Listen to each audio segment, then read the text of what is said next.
The punch bowl was her fourth friend of the evening, steady and uncomplaining, and Vivienne Wright had already refilled her glass 3 times without drinking a single sip. She stood at the refreshment table watching her younger sister Amber glide across the dance floor in yards of white tulle, radiant and beloved, surrounded by friends who'd flown in from 3 states and a groom who looked at her like she hung the moon. The bridesmaids, all 5 of them, Vivienne included, wore dusty rose dresses that had required 2 fittings and 1 mortifying conversation about whether the designer could work with her measurements. They could. They had. And now Vivienne stood alone in hers, while the other 4 bridesmaids spun and laughed with groomsmen who'd known exactly who to ask.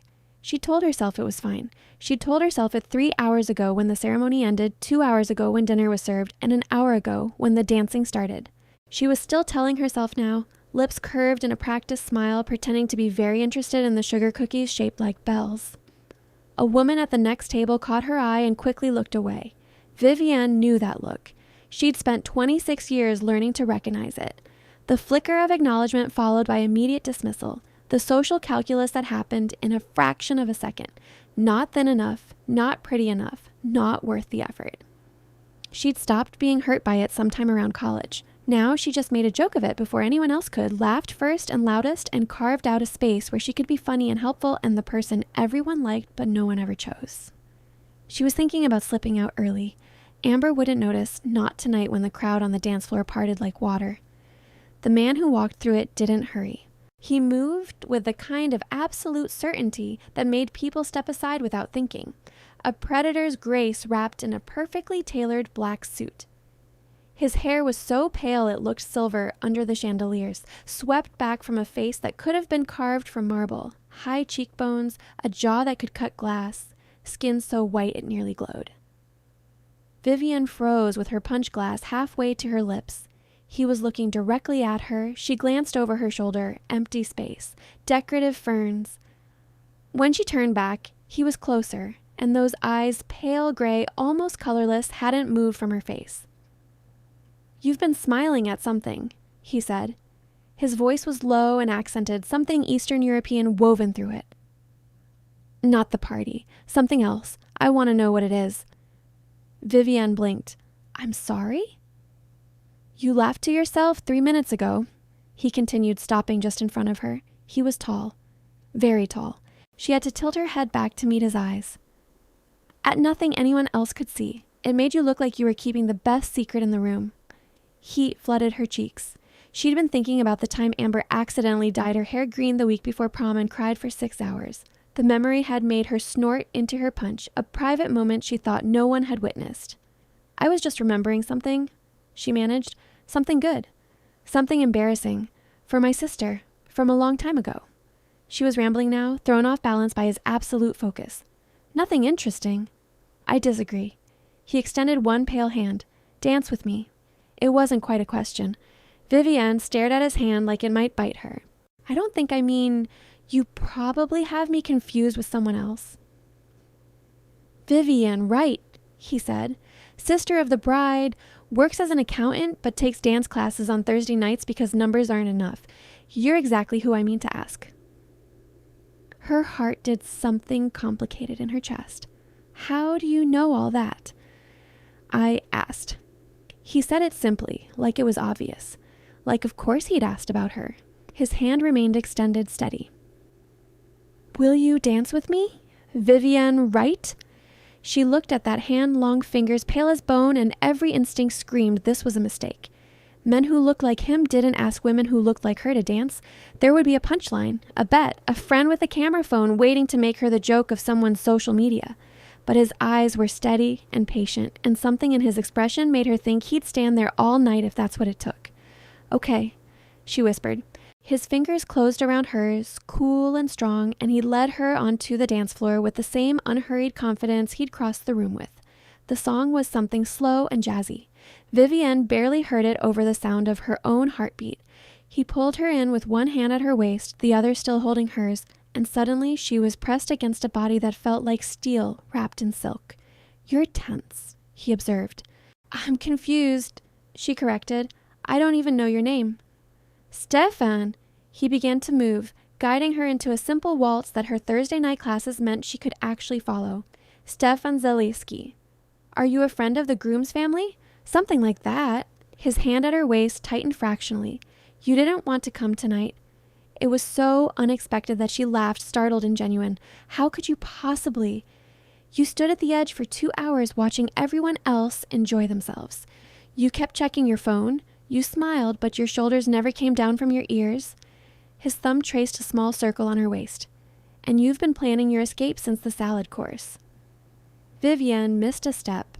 He caught her effortlessly, pulled her closer. I'm that obvious. Only if someone is watching. His voice dropped lower. I was watching. She should have been unnerved. She was definitely unnerved. But there was something else underneath it, something that felt dangerously like hope. Why? She asked. The question came out smaller than she meant it to. Stefan looked down at her, and for just a moment something ancient and enormous moved behind his eyes. Then he smiled, and it transformed his entire face from imposing to devastating. Because you were the only real thing in this room, he said quietly. Everyone else is performing. You were just being. Vivienne's throat went tight. She didn't trust her voice, so she just let him lead her through the dance. He was good at this. Better than good. He moved like the music had been written for him specifically, like his body understood rhythm on some fundamental level. You're staring, he murmured, amusement threading through his tone. You're very good at this. I've had practice. How much practice? His smile went sharp at the edges. More than you'd believe. The song ended. Another began immediately, something with a faster tempo. Stefan didn't let her go. Instead, he shifted his grip and spun her out, then back in, adjusting to the new rhythm without missing a beat. Vivienne laughed in surprise and delight, and his expression softened again. They danced through 3 more songs. Somewhere in the middle of the second, Vivienne stopped thinking about everyone watching and just let herself feel the music. Stefan matched her energy perfectly, playful when she grew bolder, steady when she faltered. His attention never wavered from her face. When they finally paused, breathless and smiling, he guided her to a table near the windows. Sit, he instructed. I'll get you water. You don't have to, but he was already gone, moving through the crowd with that same fluid grace. Vivienne sank into the chair and pressed her hands to her flushed cheeks. Her feet hurt in the best way. Her heart felt too big for her chest. Across the room, she caught sight of the other bridesmaids staring at her, mouths slightly open. One of them, Paige, Amber's college roommate, whispered something behind her hand. The old instinct to shrink rose up. Vivienne pushed it down. Stefan returned with 2 glasses of ice water and a plate of the tiny desserts the caterer had been circulating. He set them on the table and folded himself into the chair beside her, not across from her, close enough that their knees almost touched. Eat, he said. You barely touched dinner. Were you watching me at dinner too? Yes. No embarrassment, no deflection, just honesty delivered in that low, certain voice. Vivienne picked up a miniature lemon tart to give her hand something to do. That should probably be creepy. But it isn't. She considered him over the rim of her water glass, the sharp angles of his face, the unnatural stillness of his posture, the way he hadn't touched any of the food he'd brought her. What are you? She asked softly. Stefan went very still. His pale eyes searched her face, looking for something. Perceptive, he finally said. I thought I was doing better at blending in. You're doing terribly at blending in. You look like you wandered out of a pre-Raphaelite painting. She set down her glass. I'm not scared, just curious. Something that might have been relief flickered across his features.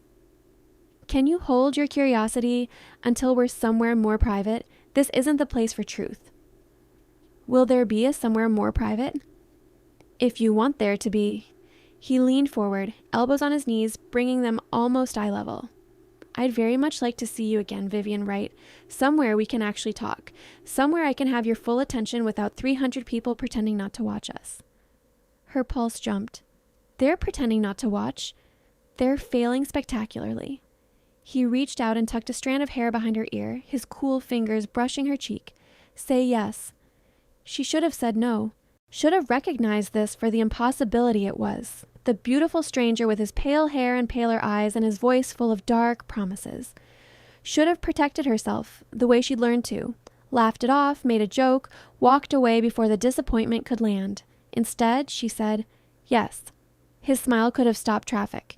"Good. Tomorrow. I'll pick you up at 7. "You don't know where I live." "I'll find out." He stood, extended his hand again. "One more dance before I have to share you with your obligations." Vivienne let him pull her to her feet, back onto the floor, back into his arms. This time, when they danced, she let herself lean into him. Let herself believe, just fear the length of a song, that this was real. When the music ended, Stefan lifted her hand to his lips and pressed a kiss to her knuckles that sent electricity racing up her arm. "Tomorrow," he said again, and then he was gone, disappearing into the crowd like mist. Vivienne stood in the center of the dance floor, dazed and dizzy, and touched her fingers to the spot he'd kissed. Amber materialized at her elbow, eyes wide. "Viv, who is that?" "I have absolutely no idea," Vivienne admitted. "Well, figure it out, because he just made you the most talked about person at my wedding." Amber was grinning, delighted. "And the way he looked at you? Oh my God, that was like something out of a movie." For once, Vivienne didn't deflect with humor. She just smiled, soft and wondering, and said, "Yeah, it really was." The rest of the reception passed in a blur. People kept approaching her, people who'd ignored her all evening, asking about Stefan, wanting to know how she knew him. Vivienne deflected and dodged, still protective of whatever had happened, even if she didn't understand it yet. When she finally escaped to her car after midnight, she found a note tucked under her windshield wiper.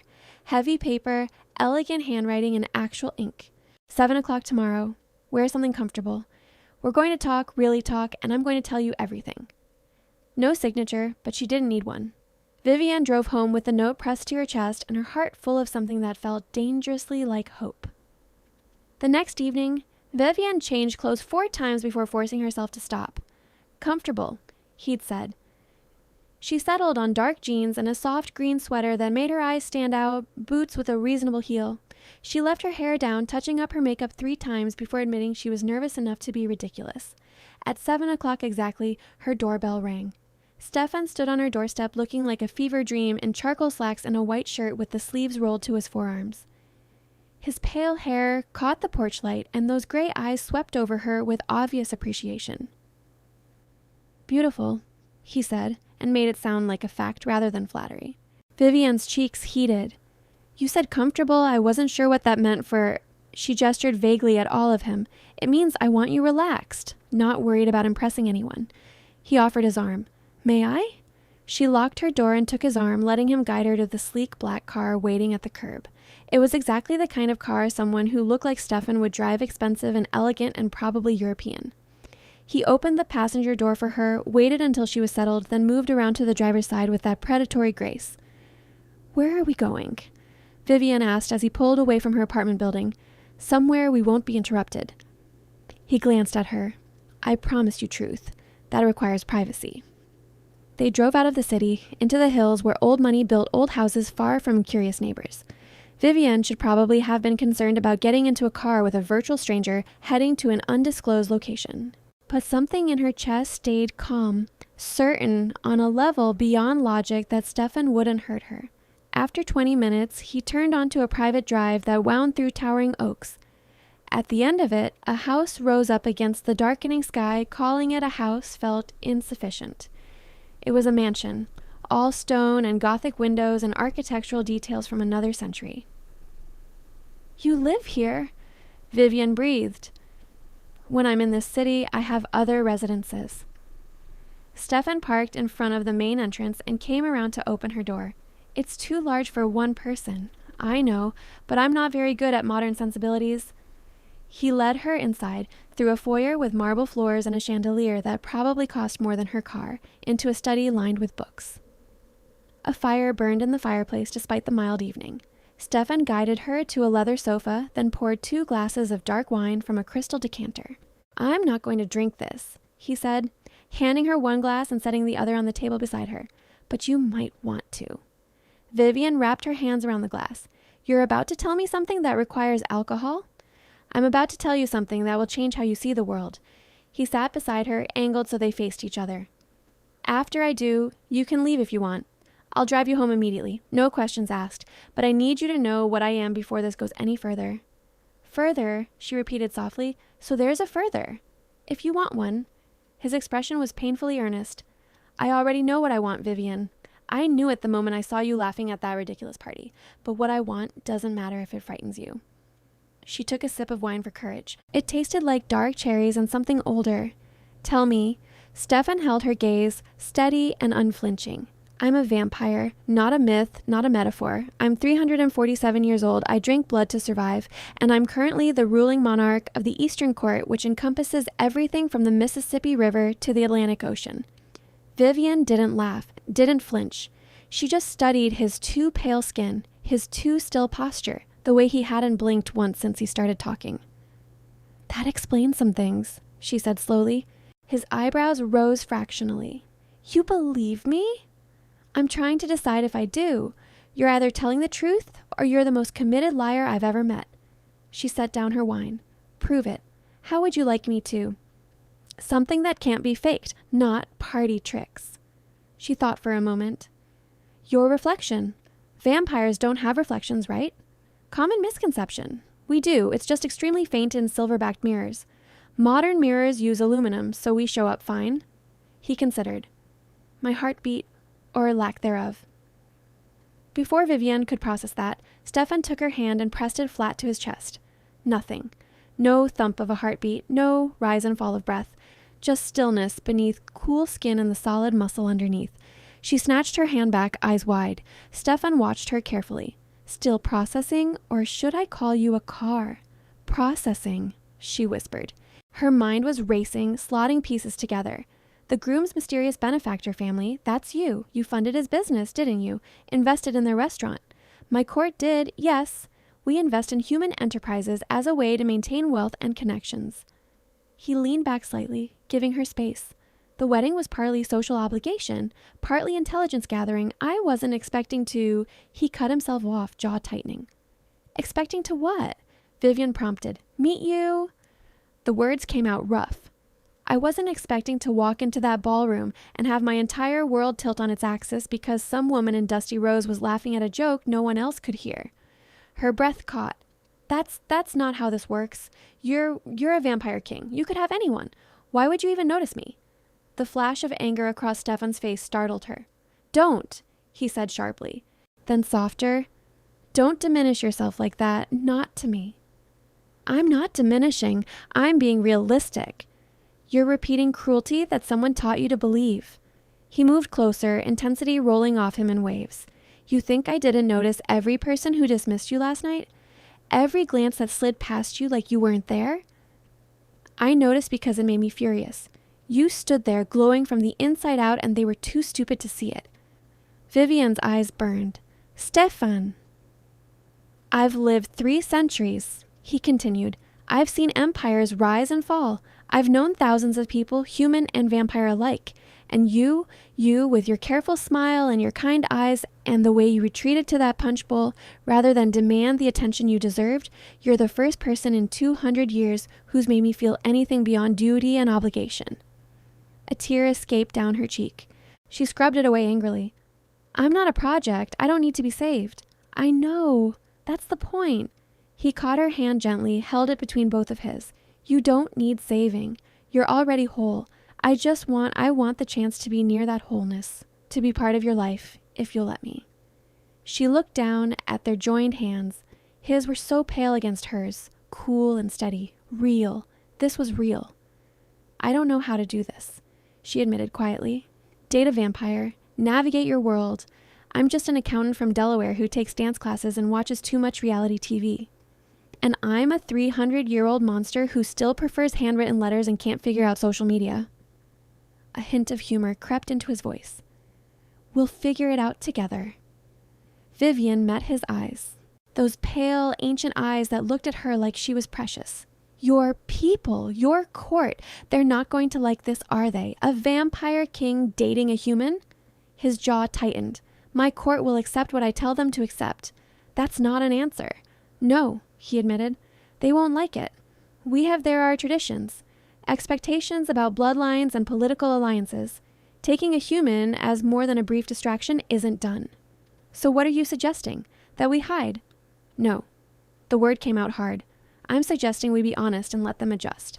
I've ruled the Eastern Court for 113 years. I've earned the right to choose my own path. Vivienne pulled her hand back, needing space to think. This was insane. All of it. Vampires were real. She was sitting in a Gothic mansion with an immortal king who looked at her like she hung the moon, and apparently there were political considerations to consider. The sensible thing would be to leave, to thank him for his honesty and walk away from this before it got complicated. But she didn't want to be sensible. She wanted to chase this feeling in her chest, this dangerous hope that maybe she could be chosen, treasured, kept. "Tell me the rules," she said finally. "If we do this, if I say yes to whatever this is, what am I signing up for? What do I need to know to not accidentally insult vampire royalty or get myself killed?" Relief washed across Stefan's features. "You're saying yes? I'm saying tell me the rules first, and then I'll decide if I'm saying yes." His smile was slow and pleased. Practical. I like that. He settled back into the couch. Basic rules. Don't invite other vampires into your home unless you trust them absolutely. Invitations create a bond that's difficult to revoke. Don't go anywhere with vampires you don't know without telling someone where you'll be. My kind can be territorial and possessive, and knowing you're under my protection only matters if they recognize my authority. Under your protection, Vivienne repeated. That's a thing? It will be, after tomorrow night. I'm presenting you to the court. Her stomach dropped. Tomorrow? Don't I get time to, I don't know, prepare? What would you prepare? You're not performing for them, Vivienne. I'm simply making it clear that you're important to me and that any disrespect toward you will be considered disrespect toward me. His eyes glinted. Trust me, that message will land. This is insane, she muttered. Yes, Stefan agreed, but say yes anyway. She looked at him, really looked at him. The sharp beauty of his face, the intensity in his eyes, the way he held himself like he was bracing for her rejection but hoping for her acceptance. He'd crossed an entire ballroom to ask her to dance, had spent the evening making sure she was never alone, was now offering her a place in a world she'd never imagined existed. Okay, Vivienne said. Yes, let's try this. Stefan's expression transformed.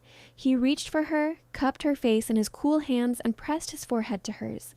Thank you, he breathed. You won't regret this. I'll make certain of it. Vivienne closed her eyes and let herself lean into him, into this impossible thing, and tried to believe him. They talked for hours after that, Stefan answering every question she could think to ask. She learned that vampires did need blood, but not as much as legends suggested once a week or so, taken from willing donors or blood banks. That sunlight didn't kill them, but caused extreme pain and weakness, so they lived primarily nocturnally. That they could eat food, but it provided no nutrition, just sensory pleasure. She learned that the vampire world was organized into courts, territories overseen by powerful families. That Stefan's Eastern Court was one of 4 in North America, and that court politics were labyrinthine and often ruthless. She learned that he'd been turned in 1678 by a vampire who'd seen potential in a starving soldier and offered him forever. That he'd clawed his way up through vampire society through a combination of strategy, strength, and an apparently legendary ability to outstubborn anyone who challenged him. I like control, Stefan admitted. I always have.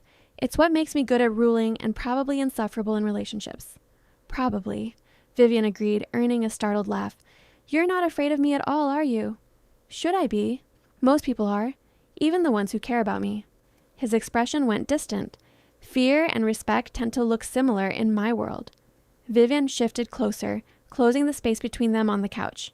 I'm not most people, and I'm not afraid of you, Stefan. I'm afraid of myself, of how much I already want this to work. His hand came up to cradle her cheek, thumb brushing her cheekbone. We match in that, at least. He drove her home near midnight, both of them reluctant to end the evening.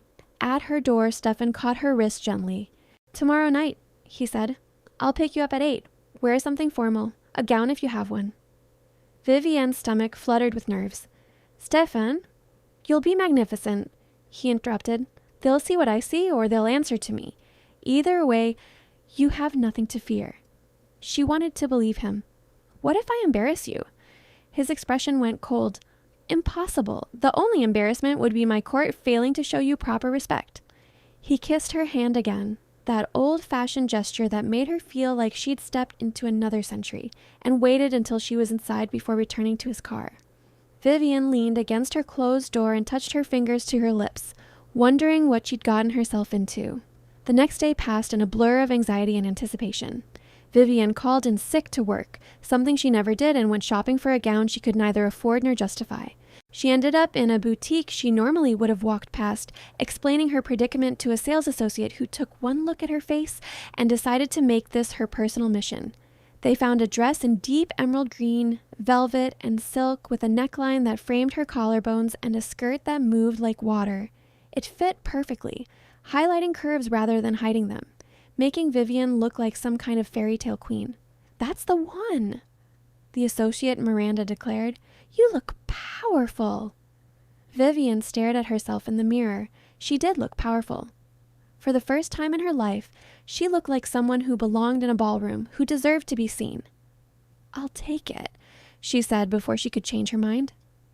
By the time Stefan arrived at 8, Vivienne had worked herself into a state of nervous energy that made her hands shake as she answered the door.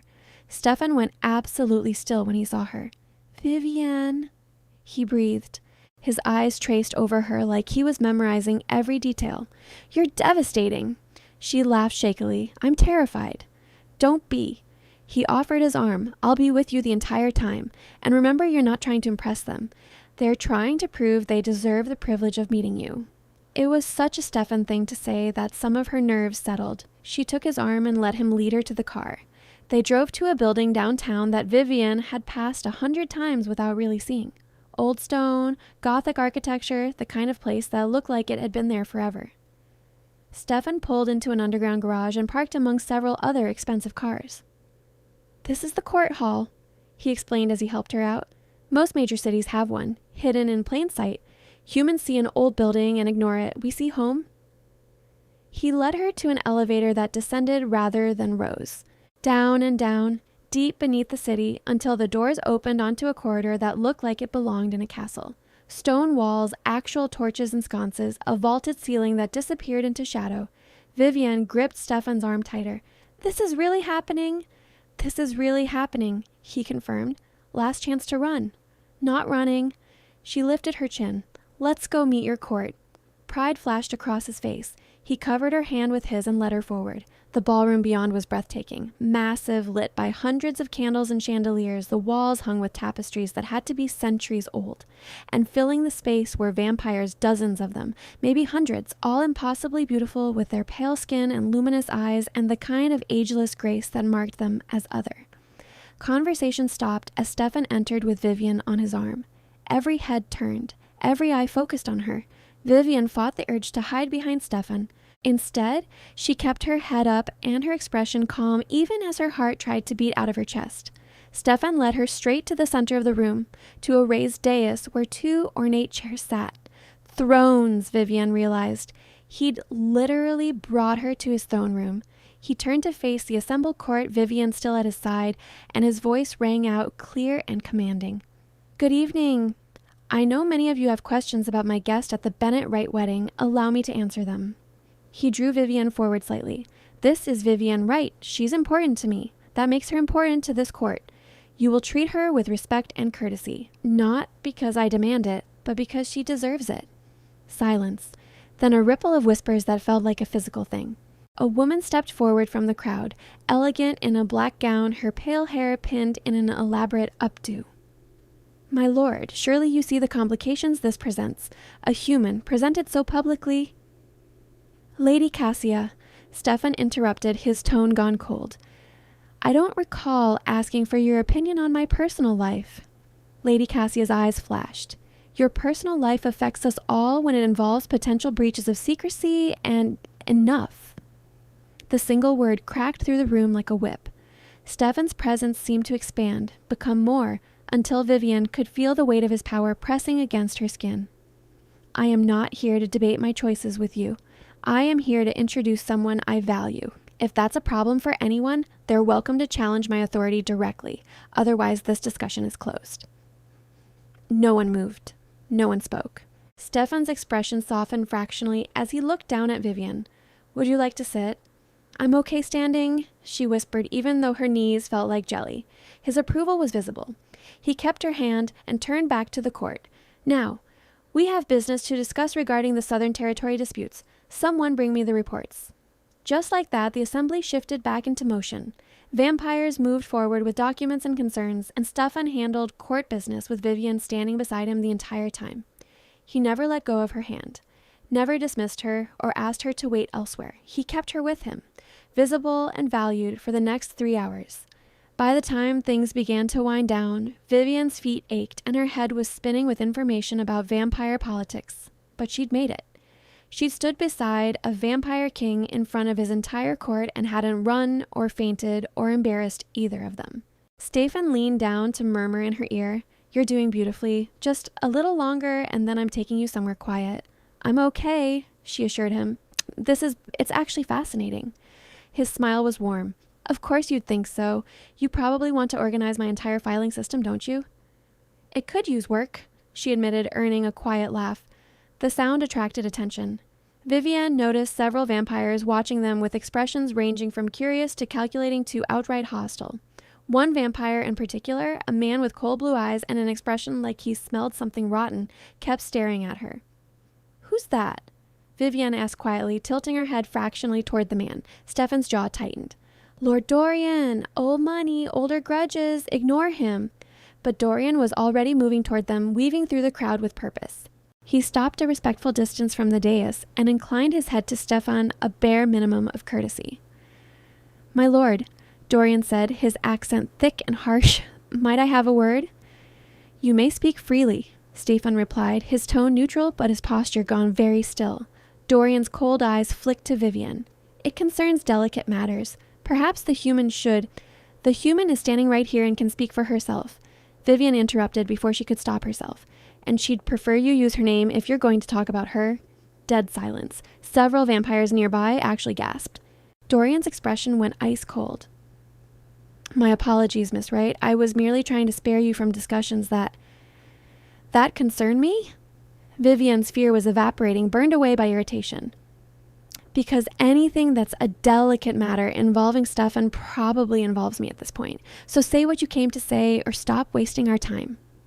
Stefan's hand tightened on hers, but she couldn't tell if it was warning or approval.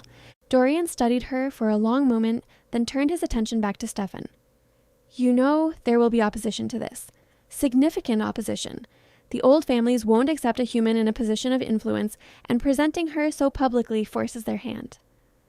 "I'm aware," Stefan said coolly. "I'm also uninterested in their opinions." "This isn't about opinions. It's about tradition, about bloodlines, and about control," Stefan cut in. "About certain families wanting to dictate who I can and cannot care about because they're afraid of losing their political leverage." His voice dropped, gone dangerous. "I've tolerated their machinations for a century because they were ultimately harmless. But if they threaten Vivienne, if they make her feel unwelcome or unsafe, I will remind them exactly why I hold this throne." Dorian held his gaze for a moment, then inclined his head. "As you say—" "My lord, I merely wanted to ensure you understood the situation." "I understand perfectly." Stefan dismissed him with a look. After Dorian retreated, Vivienne exhaled slowly. "That was unpleasant," Stefan finished. "I'm sorry. I'd hoped to have more time before the opposition organized itself." "What does he mean, bloodlines and influence?" Stefan guided her off the dais toward a quieter corner of the ballroom. Vampire society is feudal in many ways. The old families have power because they've always had power. They maintain that power through strategic marriages or the vampire equivalent and political alliances. Me choosing a human instead of a vampire from one of those families disrupts their plans. Vivienne processed that. "You were expected to marry someone they'd chosen." "Expected, yes, but I've been avoiding it for decades." He traced his thumb over her knuckles. "Now they know why." Her stomach flipped. "Stefan, we've known each other 2 days. I've lived 300 years. I know my own mind." He drew her closer, lowering his voice so only she could hear. "I know this is fast. I know by human standards we should be taking this slowly, dating properly, meeting each other's families. But I also know that I've never felt anything like this, and I'm not willing to hide it or pretend it's less than it is." Vivienne looked up at him, at this impossibly beautiful, impossibly powerful creature who was looking at her like she was the only thing in the room that mattered. I want to try, she said quietly. Really try. But I need you to understand that I'm going to make mistakes. I don't know your world, your rules, your politics. I'm going to say the wrong thing or do the wrong thing and probably offend someone important. Good, Stefan said. My court has been offended far too little lately. It's made them complacent. Despite everything, Vivienne laughed. You're impossible. I'm yours, he corrected, if you want me. Before she could answer, music started a string quartet in one corner of the ballroom, beginning something slow and elegant. Stefan's eyes lit up. Dance with me, he said, like we did that first night, but this time with 300 witnesses. Vivienne's breath caught. This was it, the moment that would cement her place at his side in front of everyone who mattered in his world.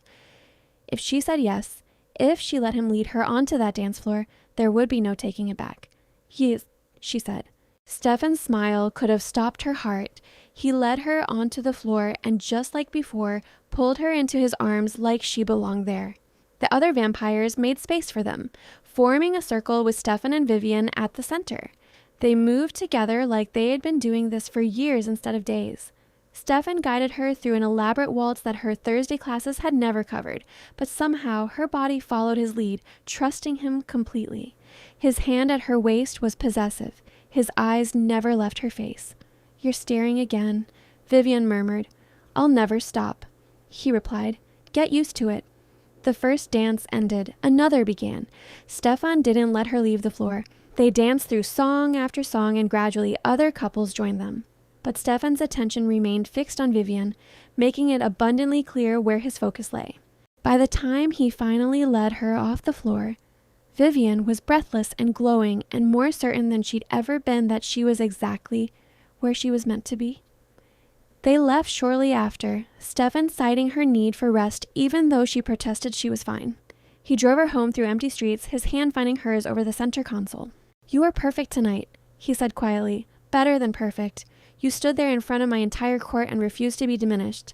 I told a vampire lord to use my name or shut up, Vivienne said, slightly horrified now that the adrenaline was fading. Did I just paint a target on my back? You established yourself as someone who won't be dismissed. That's different. He pulled up in front of her building. Dorian respects strength. He'll leave you alone now. And the others? The ones who looked at me like I was an invasive species? Stefan's expression went hard. They'll learn. Or they'll leave. I don't particularly care which. He walked her to her door, standing close in the pool of porchlight. Vivienne looked up at him, at this man-vampire who turned her entire world sideways in less than 48 hours. Thank you, she said, for tonight, for not making me feel like I had to hide or apologize for being there. Never, Stefan said fiercely. You never have to apologize for existing, Vivienne. Not to me, not to my court, not to anyone. She rose up on her toes and kissed his cheek, quick and impulsive. His skin was cool against her lips. Good night, Stefan. His hand came up to cup her face, holding her there for a moment. Can I see you tomorrow? No courts, no politics, just us. Yes, Vivienne said. Absolutely yes.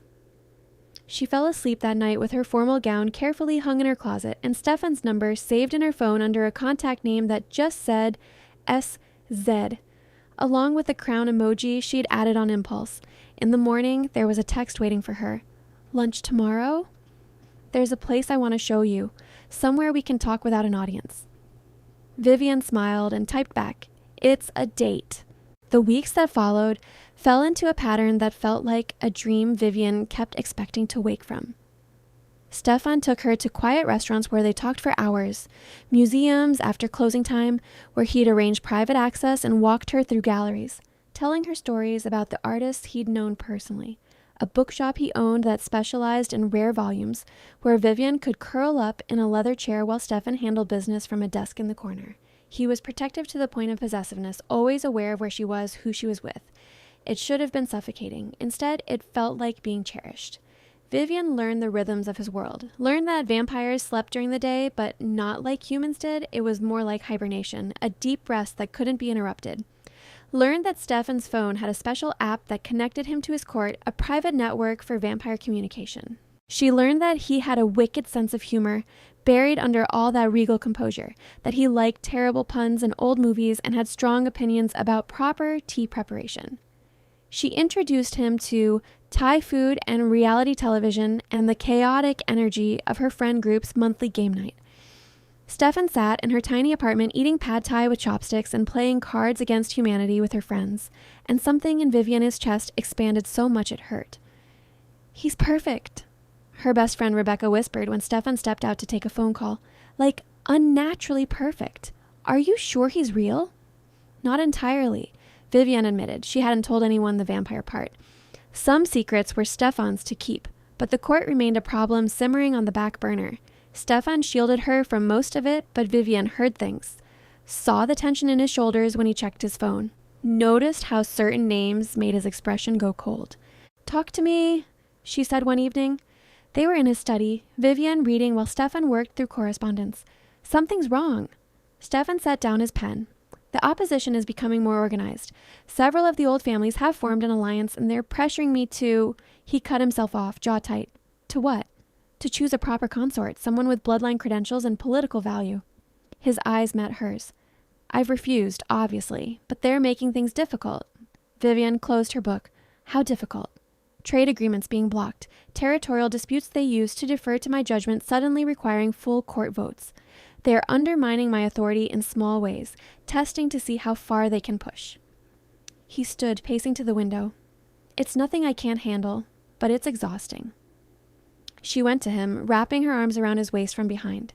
His body relaxed fractionally at her touch. "What would happen if you just told them to deal with it?" she asked. "You're the king. Can't you just decree that they have to accept me?" "I could, but ruling through force rather than respect is a good way to spark a rebellion." He turned in her arms, looking down at her. "I won't let them drive you away, Vivienne, but I also won't pretend this isn't complicated." "I know." She touched his face, feeling the cool smoothness of his skin. "I'm not going anywhere, Stefan. They're going to have to try harder than political maneuvering if they want to get rid of me." His expression softened. "You say that now, but this could get worse before it gets better. Then we'll handle worse." She pulled him down and kissed him properly, feeling him melt into it. They had been careful about physical intimacy, both of them aware that adding that element would complicate things further. But that night, something shifted. Stefan kissed her like he was starving for it, hands framing her face, his body pressed along the length of hers. When they finally broke apart, both breathless, his eyes had gone darker, almost silver. "I should take you home," he said roughly. "Or you could not do that." Vivienne's heart was pounding. "We're both adults, Stefan. I want this. I want you." "I could hurt you. I have to be very careful, very controlled. So be careful." She kissed him again. "I trust you." What happened next was tender and intense and overwhelming in the best way. Stefan was careful, constantly checking with her, making sure she was comfortable, but there was nothing restrained about the way he held her after, arms wrapped around her like he could keep the world at bay through sheer will. "Mine," he murmured against her hair. "You're mine, Vivienne Wright." "Yours," she agreed and felt the truth of it settle into her bones. 3 months after that first dance, everything came to a head. Vivienne was leaving work when she noticed the car. Black sedan, tinted windows, parked across from her building in a way that was just slightly too deliberate. She learned to notice these things, to be aware of her surroundings in ways she never had been before. She texted Stefan, "Someone's watching me. Black sedan, license plate 7TH3492. His response came immediately. "Get back inside. Don't leave the building. I'm coming to you." But before Vivienne could turn around, a woman stepped out of the sedan. Tall, elegant, with pale hair in a severe bun and eyes like chips of ice. A vampire, Vivienne recognized the stillness now, the predatory grace. "Miss Wright," the woman said, "my name is Lady Christiana Dubois. I'd like to speak with you." "I don't think that's a good idea," Vivienne said, hand tightening on her phone. "I'm not here to threaten you. I'm here to offer you a choice." Christiana moved closer, and Vivienne's instincts screamed at her to run. "You seem like an intelligent woman. Surely you see that this relationship is untenable. Stefan may be infatuated now, but it will pass. Humans always do." "Thanks for your concern, but I'll take my chances." Will you take them with his throne? Christiana's smile was sharp, because that's what you're gambling with. The old families are prepared to call for a vote of no confidence if Stefan continues this liaison. They'll force him to choose you or his crown. Vivienne's stomach dropped. You're bluffing. I'm not. The challenge will be issued at the next gathering 2 weeks from tonight, and Stefan, proud as he is, will choose you. He'll give up everything he's built, and eventually he'll resent you for it. Christiana tilted her head. Unless you remove yourself from the equation, end things cleanly, leave the city, and I guarantee the challenge will be withdrawn. I'm not doing that. Not even to save him? Christiana's expression was almost pitying. Think about it, Miss Wright. Could you really live with yourself knowing you cost him his throne? She turned and walked back to the sedan, leaving Vivienne standing on the sidewalk with her world crumbling. Stefan arrived 10 minutes later, his car screeching to a stop. He was out and pulling Vivienne into his arms before she could say anything. What did she say? He demanded. Did she threaten you? She offered me a deal, Vivienne said dully. I leave, they withdraw their challenge. Stefan went absolutely still. What challenge? So Vivienne told him, watching his expression go from confusion to fury to something that looked like dread. They can't, he said finally. A vote of no confidence requires... He cut himself off, clearly doing political math in his head. They have the votes. They actually have enough support to force a challenge. And if they do, what happens? I'd have to defend my right to rule in front of the assembled courts, not just Eastern, all of North America. It would be public, brutal, and even if I won, it would undermine everything I've built. His hands tightened on her shoulders. But I'm not giving you up, Vivienne. They can issue whatever challenge they want. I'll face it. And if you lose... I won't lose. But if you do, then I lose, he said fiercely, and I'll still have you. I'll still have this. The throne isn't worth trading away the only thing that's made me feel alive in 200 years. Vivienne's eyes burned. Stefan, that's not... You can't just give up everything. Watch me. He pulled her close, pressing his forehead to hers. I know what they're doing. Last go. They're trying to make you feel responsible for my choices. They're trying to make you leave because they know I won't. Don't give them that power. What if I'm not worth it? The words came out broken. What if you wake up in 10 years and realize you threw away centuries of work for someone who... Don't. Stefan's voice cracked. Don't finish that sentence. You are worth it. You're worth everything, Vivienne, and I'm not losing you to their political games. She wanted to believe him. But the weight of what Christiana had said pressed down on her chest, making it hard to breathe. They spent the next 2 weeks in a strange kind of limbo. Stefan went into overdrive, shoring up political alliances, calling in favors, preparing for the challenge he insisted wouldn't come. Vivienne tried to be supportive while fighting the growing certainty that she was destroying his life just by being in it. She stopped sleeping well, started losing weight from stress. Her work performance suffered enough that her boss pulled her aside to ask if everything was okay. Fine, Vivienne lied, just tired. Rebecca was less easy to fool. You look like hell, she said bluntly over coffee, and you've been weird for weeks. What's going on with you and Stefan? Nothing, everything's fine. You're a terrible liar. Rebecca leaned forward. Talk to me, Viv. What's wrong? And because Vivienne was exhausted and scared and desperately needed someone to talk to, she broke. She told Rebecca everything, the vampires, the court, the challenge, all of it. Rebecca listened without interrupting, her expressions cycling through disbelief, shock, and finally concern. Okay, she said when Vivienne finished. Okay, so you're dating a vampire king, his court hates you, and they're threatening to overthrow him if he doesn't dump you. Does that about cover it? Pretty much. And you're thinking about leaving because you feel guilty. Vivienne's silence was answer enough. Rebecca reached across the table and grabbed her hand. Don't you dare! Viv, I've known you for 8 years. I've watched you apologize for existing, make yourself smaller, convince yourself you don't deserve good things. And then this guy shows up and treats you like you're precious and you're ready to throw it away because some undead politicians don't approve? It's not that simple. It is exactly that simple.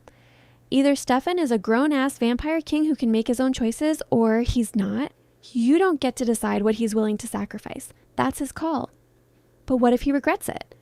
Then you deal with that if and when it happens. But Viv, Rebecca squeezed her hand. What if he doesn't? What if this is the great love story, the thing you've wanted your whole life, and you walk away from it because you're too scared to believe you deserve it?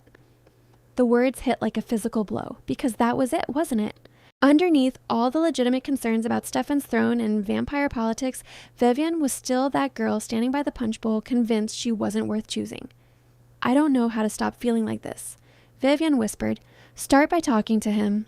Really talking, not just accepting his reassurances. Tell him you're scared.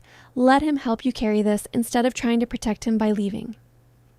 So, that night when Stefan arrived at her apartment, Vivienne did exactly that. She told him about her fears, her guilt, her bone-deep certainty that she was going to ruin his life. And she told him about standing at that punch bowl, watching her sister's wedding, believing she'd always be the one no one chose. Stefan listened to all of it, his expression growing progressively more devastated. When she finished, he pulled her into his lap and held her so tightly she could barely breathe. I'm sorry, he said roughly. I'm so sorry that I've been so focused on the politics that I didn't see how much this was hurting you. It's not your fault. It is. I brought you into this world and then expected you to just be strong enough to handle it. I should have been more careful, more aware of how they'd try to attack you. He pulled back enough to look at her. Vivienne, listen to me. I spent 200 years building power because it was all I had. It gave me purpose, structure, control over a life that had spun wildly out of my control the night I was turned. And then I met you, and suddenly I remembered what it felt like to want something beyond duty. Stefan. Let me finish. His hands framed her face.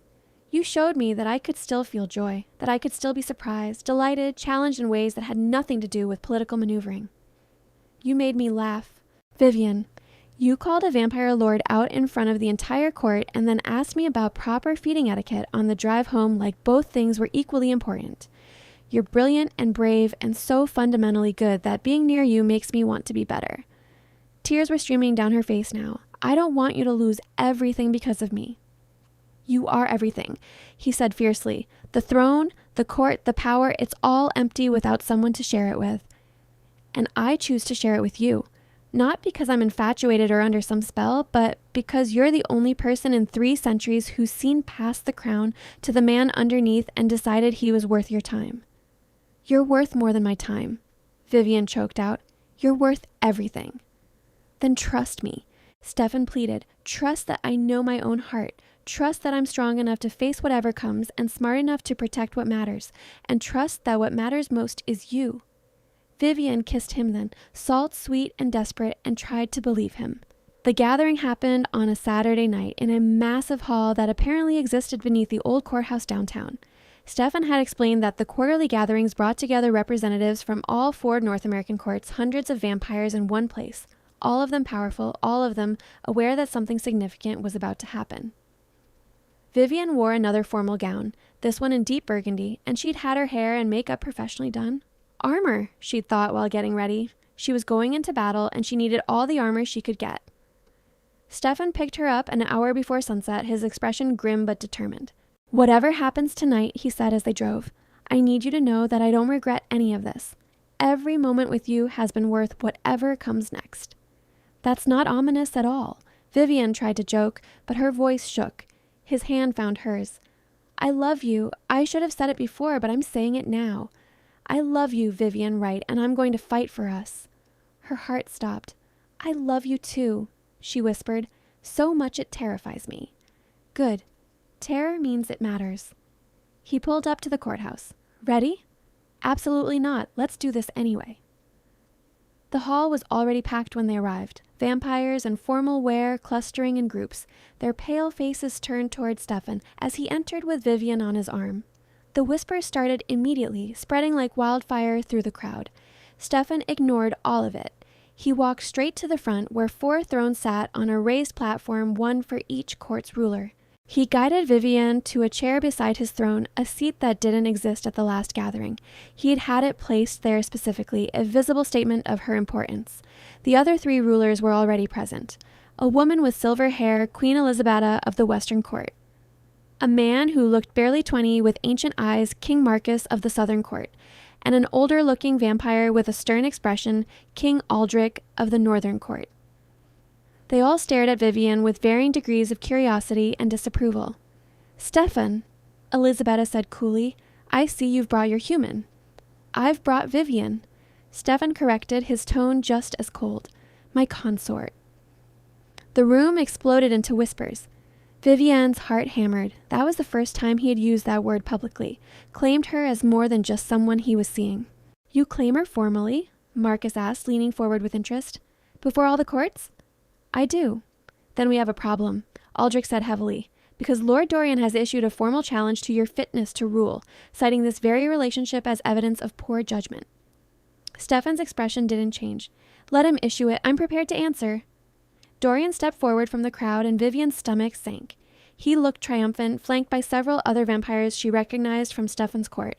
King Stefan, Dorian said, his voice carrying through the hall, I challenge your fitness to rule the Eastern Court on the grounds that you have placed personal desire above the good of our people, that you have weakened our position among the courts by openly consorting with a human, and that you have demonstrated a lack of the judgment necessary to maintain our security and prosperity.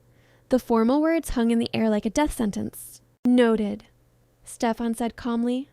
What are your terms? Renounce your claim to the human. Choose a proper consort from among the old families. Restore the traditional order. Dorian's eyes glittered. Or face a vote of no confidence from the assembled Eastern Court. I refuse your terms, Stefan said flatly. Call your vote. Vivienne wanted to grab his hand to stop this, but she forced herself to sit still and silent. This was Stefan's world, his battle. All she could do was be present and let him fight. The Eastern Court will now vote, Dorian announced. All those who believe King Stefan has demonstrated unfitness to rule, make your position known. Vampires began raising their hands. Vivienne counted, her heart sinking with each one, 20, 30, 40. But then Stefan stood, and his presence filled the entire hall.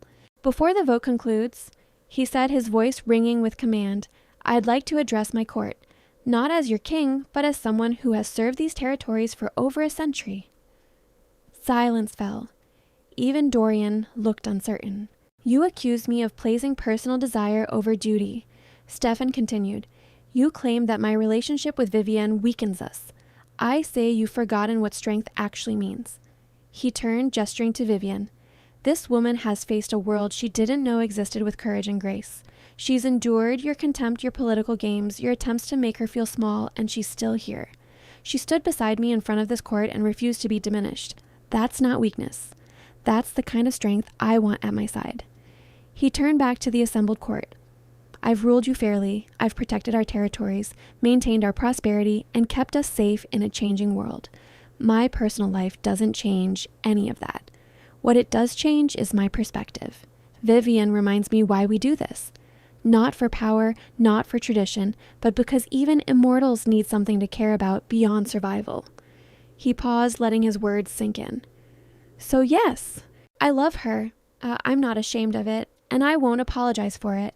And if that makes me unfit to rule in your eyes, then perhaps you need a different kind of king. But I won't be the kind of leader who sacrifices the people he cares about for political convenience. That's not strength. That's cowardice. The hall was absolutely silent. Then from the back, a single vampire started clapping. Slowly, deliberately. Others joined in. Not all of them. Not even most of them, but enough. Enough to matter.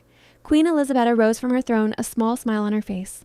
Well said, Stefan. For what it's worth, the Western Court supports your right to choose your own consort. She looked at Vivienne, even an unusual one. The Southern Court agrees, Marcus added, though I'd like to meet this woman who's caused such chaos. Aldrich was slower to respond, his expression thoughtful. Finally, he nodded. The Northern Court will support you, but Stefan, tread carefully. The old families have long memories. Stefan inclined his head. Noted. He turned back to Dorian. It seems the other courts support my position, and I count at least 60 members of my own court who haven't voted against me. That's not enough for your challenge to succeed, Lord Dorian. Would you like to withdraw it, or shall we continue to embarrass you?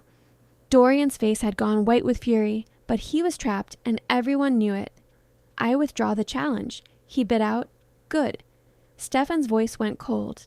And if you attempt to threaten or intimidate Vivienne again through yourself or intermediaries, I will consider it a direct attack on my authority and respond accordingly. Are we clear? "Crystal, my lord." "Then this matter is closed." Stefan sat back down, and the tension in the room finally broke. Conversations resumed. The other rulers turned to their own business, and Vivienne could finally breathe. Stefan's hand found hers, squeezed gently. "Are you all right?" he murmured. "You just defended me in front of hundreds of vampires and won." Vivienne whispered back, "I'm better than all right." His smile was radiant. "Good. Because we're dancing before we leave. I want them all to see that nothing has changed." And they did dance for hours while the assembled courts watched and whispered and gradually accepted what Stefan had made abundantly clear. Vivienne Wright was here to stay.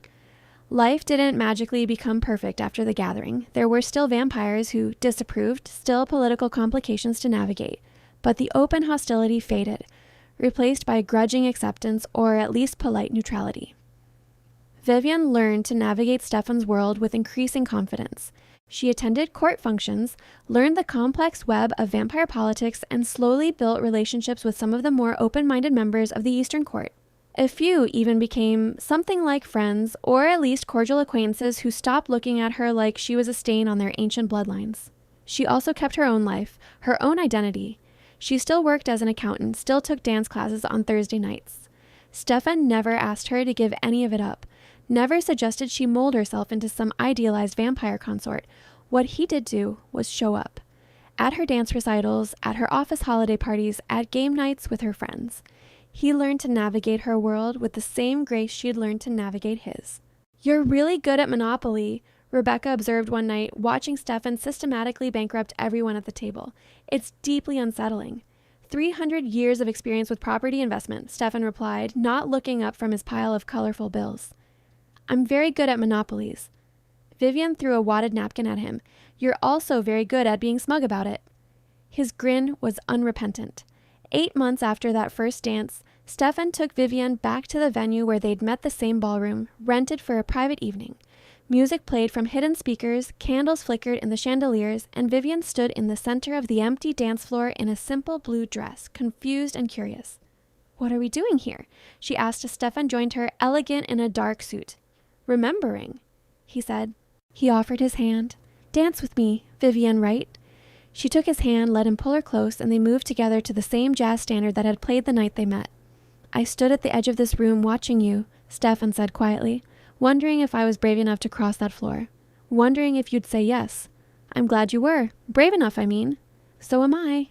He spun her out, then back in, dipping her in a move that made her laugh with delight. When he pulled her upright, his expression had gone serious. "I want to give you something." He released her hand to pull a small box from his pocket. Vivienne's breath caught. "Before you panic," Stefan said quickly, "it's not an engagement ring. I know we're not there yet, but it is a promise." He opened the box to reveal a delicate silver band set with a deep green stone. "This is Carpathian emerald from the region where I was born. It's been in my family, my human family, for generations. I want you to have it as a symbol that you're mine and I'm yours for as long as you'll have me." Vivienne's eyes filled with tears. "Stefan, you don't have to answer now. Think about it, about whether this life is really what you want long term, about whether I'm what you want." His voice dropped. "I'm asking you to be my consort in truth, Vivienne. Not just someone I care about, but my partner in every way that matters. It's a serious commitment in vampire culture. It means you're under my protection permanently, that my enemies are your enemies, that—" "Yes," Vivienne interrupted. "Yes, I want that. I want all of it." His expression transformed. "Are you certain?" "I've never been more certain of anything." She held out her hand. "Put the ring on me, Stefan." He did, sliding the silver band onto her right ring finger with hands that shook slightly. Then he pulled her into a kiss that tasted like forever. They danced for hours after that, alone in the ballroom where it had all started, making promises in the form of movement and touch.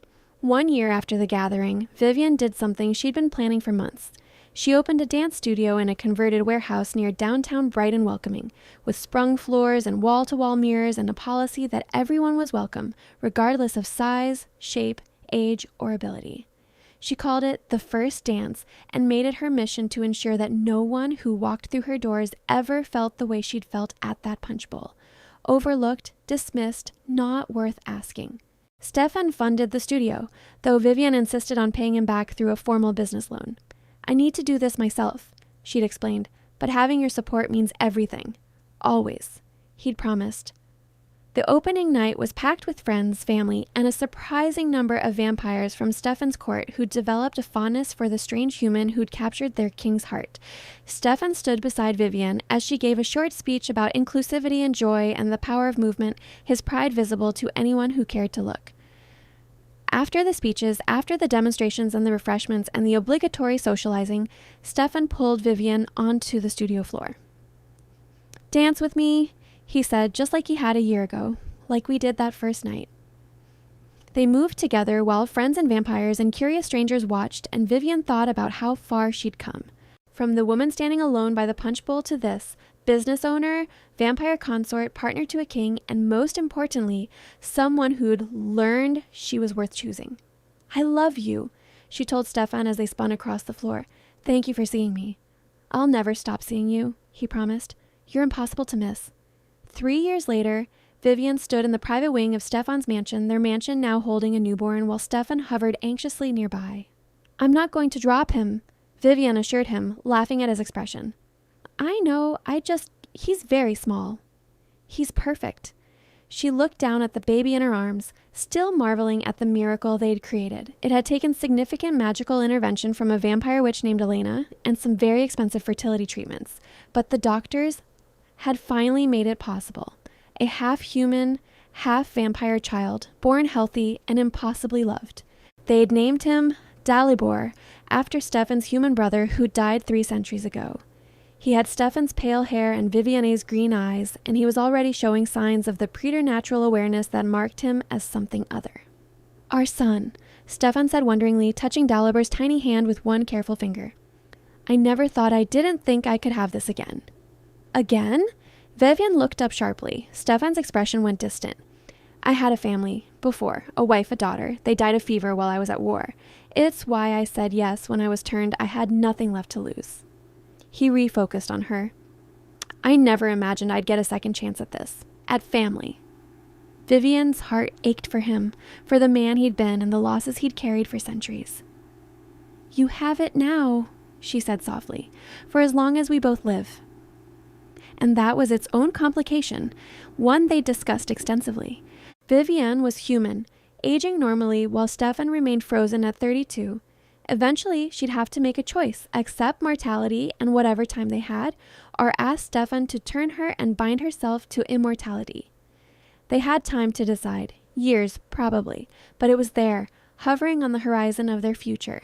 2 years after Dalibor came Mira, just as pale and just as perfect, with Stefan's gray eyes and Vivienne's smile.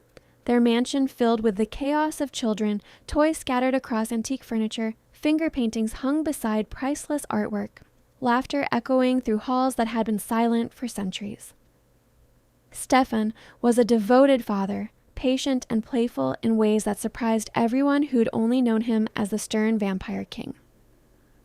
Vivienne watched him teach Dalibor to dance in the ballroom, both of them stepping on each other's feet and laughing, and felt so full of love she thought she might burst with it. "I'm going to do it," she told Stefan one night after the children were asleep. They were curled together in their bedroom, Vivienne's head on his chest, his fingers trailing through her hair. "Do what?" he asked drowsily. "Ask you to turn me, eventually, when the kids are grown and stable. I want forever with you, Stefan. I want to see what the world looks like in 100 years, 200 years. I want to dance with you at our children's weddings and meet our grandchildren and know that we have all the time in the world." He went very still beneath her. "Are you certain? It's not reversible, Vivienne. Once it's done?" "I'm certain." She propped herself up to look at him. "I spent so much of my life feeling invisible, temporary, like I was just taking up space until someone better came along. You made me feel permanent, important, like I matter. I want to stay in this feeling forever." Stefan's eyes were bright with tears, she realized with shock. She'd never seen him cry. "You do matter," he said roughly. "You're the most important thing in my world. You and our children. I'd give you immortality or mortality or anything in between if it's what you wanted." "I want forever," Vivienne said firmly. "With you, with this life we've built, all of it." "Then you'll have it," Stefan promised. When you're ready, when the time is right, I'll turn you, and we'll have eternity to dance together." Vivienne kissed him, sealing the promise, and let herself imagine it. Centuries of nights like this, of children and grandchildren and endless tomorrows with the man who'd crossed a ballroom to ask her to dance and then never let her sit alone again. Years passed in a blur of joy and chaos and love. Dalibor grew into a serious, thoughtful child with his father's strategic mind. Mira was sunshine incarnate, fearless and bright, charming everyone she met. They learned to navigate their dual heritage, human enough to play in the sun with special protections, vampire enough to need regular blood supplements and show early signs of enhanced abilities. The dance studio flourished. Vivienne expanded to 2 locations, then 3, building a community of people who'd felt overlooked or dismissed and giving them a place to be seen. Stefan remained her silent partner and biggest cheerleader, showing up at every recital and competition. The Eastern court gradually transformed under their influence.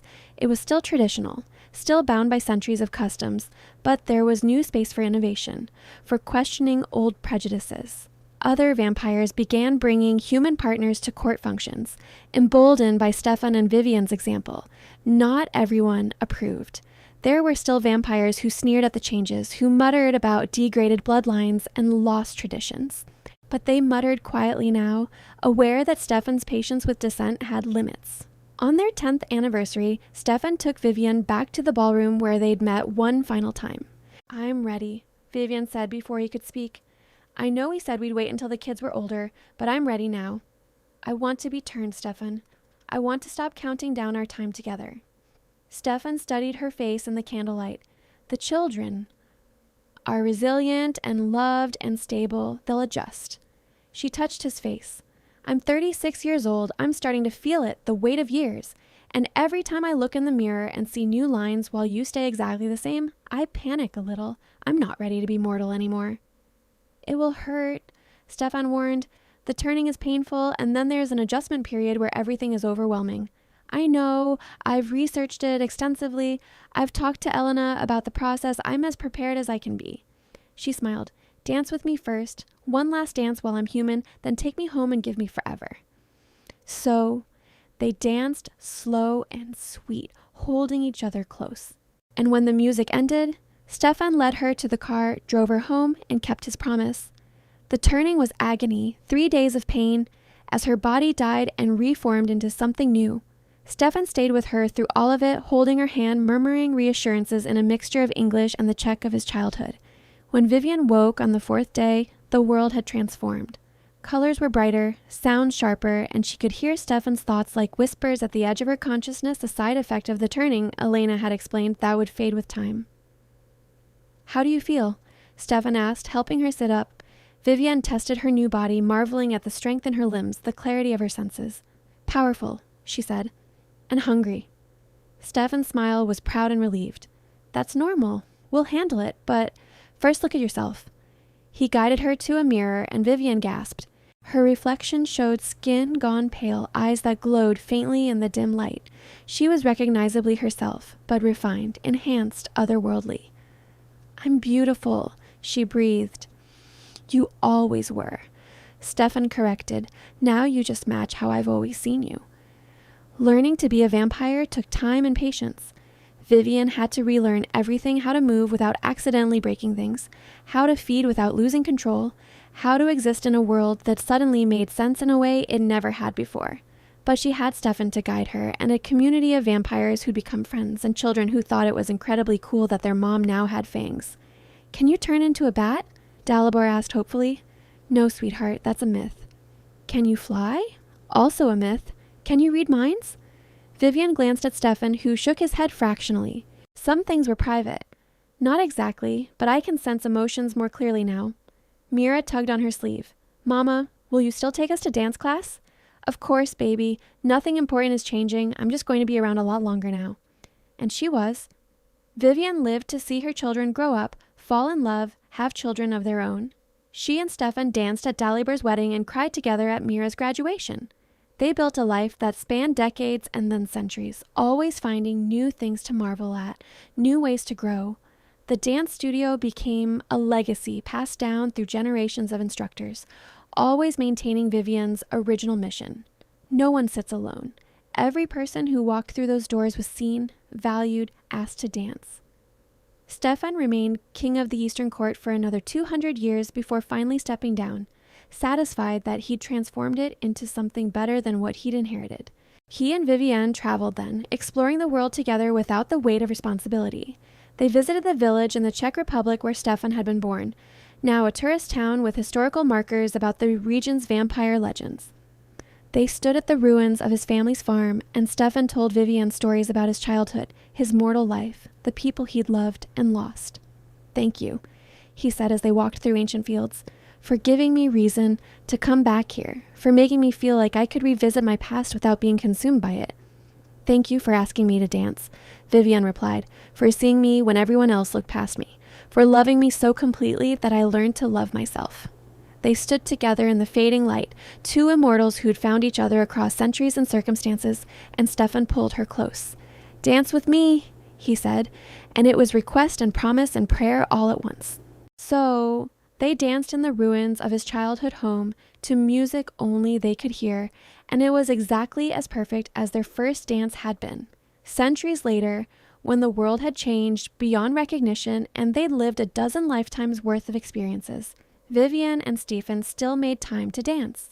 In their home, in the ballroom they'd rented for special occasions, in the middle of empty fields under star-filled skies. They'd weathered wars and plagues, technological revolutions, and social upheavals. They'd watched their children age and have children and grandchildren until their family trees sprawled across continents. They'd made mistakes and learned from them, fought and reconciled, grown both together and individually. But through it all, Stefan had kept his promise. He'd never let her sit alone again.